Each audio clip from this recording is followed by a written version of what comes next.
This is the Horse Radio Network. This is episode 1149 of Horse Tip Daily, your almost everyday morsel of helpful hints, useful facts, and practical techniques for horse folks. Brought to you today by Ecovet Fly Repellent.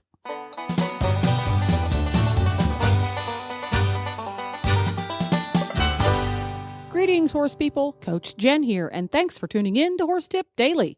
Today, Glenn sits down with Julie Goodnight to talk about the correct aids for the Canter or Lope and why fine-tuning them can create a better quality transition. And we'll get right to our tip after this from Ecovet Fly Repellent.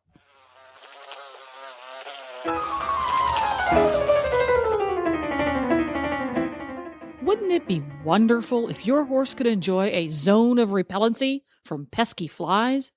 Well, he can with Ecovet. Ecovet is an entirely new type of fly repellent that is safe for horses and those applying it, offering a real alternative to toxic pesticides like pyrethrins. Ecovet confuses an insect's normal directional ability, the bug's GPS, if you will. So if it can't locate your horse, it can't bite your horse. Dr. Wendy Ying from the Driving Radio Show has been using it in South Florida, also known as the Jurassic Park of biting insects, and she just loves it. Ecovet's active ingredients are naturally occurring food-grade fatty acids that have been clinically shown to improve the condition of horses with difficult-to-treat sweet itch problems. Ecovet is effective on mosquitoes, ticks, no-see-ums, as well as flies. You can visit Ecovet online at eco-vet.com for more information or to order. You can find Ecovet at Dover Saddlery Stores and Ecovet's on Facebook. Just search Ecovet, E-C-O-V-E-T.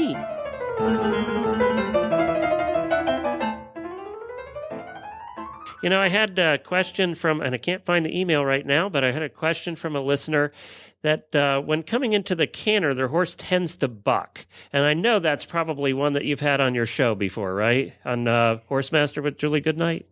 Yes, it sure is. In fact, we recently recorded an episode on that very subject, and it's a question that comes up a lot. And sometimes when people have trouble with their horses, either bucking when they're cued to canter or crow hopping, or just taking off too fast into a gallop rather than a nice, slow, easy canter. And almost always this is caused by the rider over-cueing the horse to canter. And I frequently tell people, whether it's the trot or the canter, if your horse goes into the gate, if he just launches into the gate like he was shot out of a cannon, chances are you over-cued him. And this is particularly a problem at the canter. And one reason why is because the canter is about the closest thing to the horse's flight response that we ask him to do. In other words, you can kind of imagine that what you're doing is asking the horse to go into flight. Yeah, it's sort of like it's going into fourth gear and fifth isn't too far away. Yeah. And if there's any anxiety or if there's anything that may be just slightly wrong with the horse, that maybe it's so minor that you haven't even noticed it before, but for whatever reason he's having some mental or physical stress, and then you cue him out of the canter, and if you cue him sort of without warning and you over-cue a little bit, it can easily trigger the flight response because it's so close to what you're asking him to do. And if he were enduring some sort of stress, he might be closer to the flight response anyway because of the stress. But the solution is usually pretty simple. First of all, before you cue the horse to canter, or before you cue him for anything for that matter, you need to make sure he's awake and listening and prepared for a cue.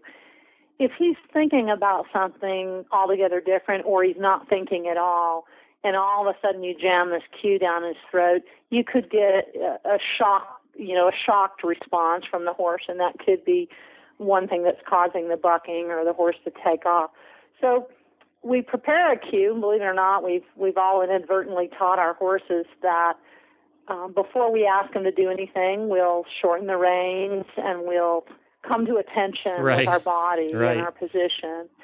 So make sure before you cue the horse to canter that he's prepared for the cue, and you're going to do that by just slightly shortening the reins and at the same time closing your legs gently on the horse. And so you build a little energy at the horse at the same time you kind of take a hold of him. And what will happen then is he'll sort of come to a tension. You'll feel and see his neck and head lift just a little bit, and his ears will come back to you. And that's how you know the horse is prepared for cue. That's basically his way of saying, what do you want me to do? Okay. And then the canter cue, like any cue, should have a sequence to it. And you're going to use outside leg. That sets the horse up to take the correct lead. A little lift of your inside rein puts your body in the canter position, which is that your inside is slightly lifted and your weight is in the outside stirrup. And then the actual cue to canter comes when you push with your seat. It's a motion, the same motion that you use in the canter. It's a motion like pushing a swing. So you prepare the horse, and then you use leg, rein, seat. If I had a horse that was bucking or launching into the canter much too fast, what I would do is have the rider focus on the use of her seat in the cue and not so much her legs.